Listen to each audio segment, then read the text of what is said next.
আলাইকুম বন্ধুরা, ফান মামের রেসিপি ব্লগে আপনাদের স্বাগত জানাই। আবার আজকে নতুন ভিডিও নিয়ে চলে এসেছি। সমুদ্র চাঁদা মাছের ঝাল। এই রান্নাটা খুব সুন্দর খেতে লাগে আর খুব সহজভাবে এই রান্নাটা হয়ে যায়। আপনারা এই রান্নাটা গরম ভাতের সাথে খেয়ে দেখবেন, অসাধারণ খেতে লাগবে। আমি যেরকম করে রান্নাটা করে দেখিয়েছি অবশ্যই বাড়িতে বানাবেন, খেয়ে আমায় কমেন্ট করে জানাবেন আমি এই রান্নাতে কী কী নিচ্ছি আর কীরকমভাবে করেছি। পুরো ভিডিওটাই দেখবেন। আমার রেসিপি ভালো লাগলে লাইক, কমেন্ট, শেয়ার আর সাবস্ক্রাইব করবেন। বেল আইকনটা দাবিয়ে দেবেন সবার আগে নোটিফিকেশনটা পাওয়ার জন্য। এখানে 500 সমুদ্র চাঁদা মাছ ভালো করে ধুয়ে পরিষ্কার করে নিচ্ছি। আর প্রত্যেকটা মাছে ডিম আছে। প্রথমে আমি এটাকে নুন হলুদ মাখিয়ে নেব। 1 চামচ নুন দিয়ে দেবো, 1 চামচ হলুদ গুঁড়ো দিয়ে দেবো, 1 চামচ লঙ্কা গুঁড়ো দিয়ে দেবো। ভালো করে খুব সুন্দরভাবে আমি মেখে নেব। মাছটা ভালো করে মেখে নিয়েছি। এই রান্নাতে আমি কি কি নিচ্ছি সেটা আমি রান্না করতে করতে দেখিয়ে দেবো। পুরো ভিডিওটাই দেখুন। রান্না করার জন্য কড়া নিয়ে নিয়েছি, এর মধ্যে তেল ঢেলে দেবো। তেলটা খুব ভালো করে গরম করে নেব। তেলটা গরম হয়ে গেছে, কড়ার মধ্যে চাইড়ে নেব। মাছ ভাজার সময় যাতে কড়ার মধ্যে লেগে না যায়। একে একে নুন হলুদ মাখানো মাছগুলো দিয়ে দেবো তেলের মধ্যে। আমি এটা ছাঁকা তেলে ভাজবো, বেশি ঘাড়ে ঘাড়ে মাছ দেবো না।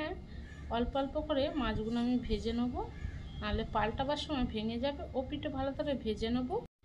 মাছটা ভালো করে এক পিঠে ভাজা হয়েছে, মাছগুলো পাল্টে নেবো। দেখুন খুব সুন্দরভাবে একটা কালার চলে এসেছে। এ পিঠও খুব ভালো করে লাল লাল করে ভেজে নেবো। মাছের দু পিঠই ভালো করে লাল লাল করে ভাজা হয়ে গেছে। দেখুন খুব সুন্দর একটা কালার চলে এসেছে। আর বেশি আমি ভাজবো না, এবার নামিয়ে নেবো সব মাছগুলো।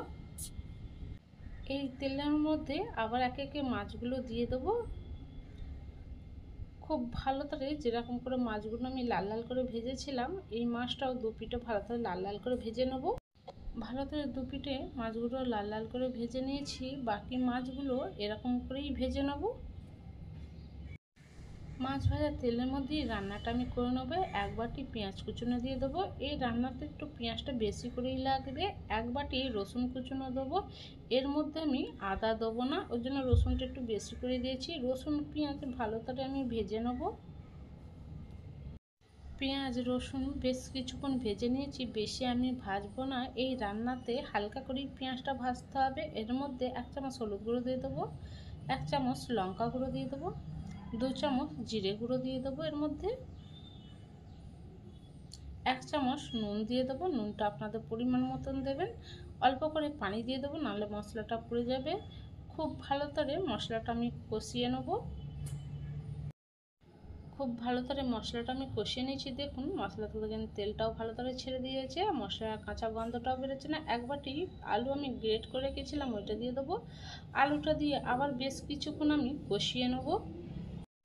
আলুটা দিয়ে বেশ কিছুক্ষণ আমি কষিয়ে নিয়েছি। দেখুন আলু থেকে তেলটাও ছেড়ে দিয়েছে। খুব ভালো করে কষানো হয়ে গেছে। বেশি আমি কষাবো না, কেন আলুটা গ্রেট করে নিয়েছিলাম, নাহলে ঘেঁটে যাবে। এর মধ্যে অল্প আমি পানি দিয়ে দেবো। বেশি আমি এই রান্নাতে পানি দেবো না। দেখুন 1 গ্লাসের মতন আমি পানি দিয়েছি। ভালো করে ঝোলটা আমি ফুটিয়ে নেব। ঝোলটা ভালো করে ফুটে গেছে, ভেজে রাখা মাছটা দিয়ে দেবো। এর মধ্যে মাছগুলো আমি একসাথে দেবো না, এরকম সাজিয়ে সাজিয়ে দেবো। ঝোলটা কেন কম আছে, সব মাছের মধ্যে মশলাটা ভালো করে ঢুকে যাবে। এর মধ্যে আমি 6টা কাঁচা লঙ্কা দিয়ে দেবো। কাঁচা লঙ্কা দিয়ে খুব ভালো করে আমি ঝোলটাকে ফুটিয়ে পুরো একদম শুকনো শুকনো করে নেব। মাছের ঝোলটা ভালো করে ফুটিয়ে শুকনো শুকনো করে নিয়েছে। দেখুন সাইড থেকে তেলও ছেড়ে দিয়েছে। কড়ার মধ্যে এক টুকরো কিন্তু লাগেনি।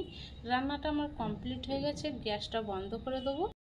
দেখুন বন্ধুরা, সমুদ্র চাঁদা মাছের ঝাল আমার রান্নাটা কমপ্লিট হয়ে গেছে। আমি যেরকমভাবে রান্নাটা করে দেখিয়েছি অবশ্যই একবার বাড়িতে বানাবেন, গরম ভাতের সাথে খেয়ে দেখবেন, অসাধারণ খেতে লাগবে।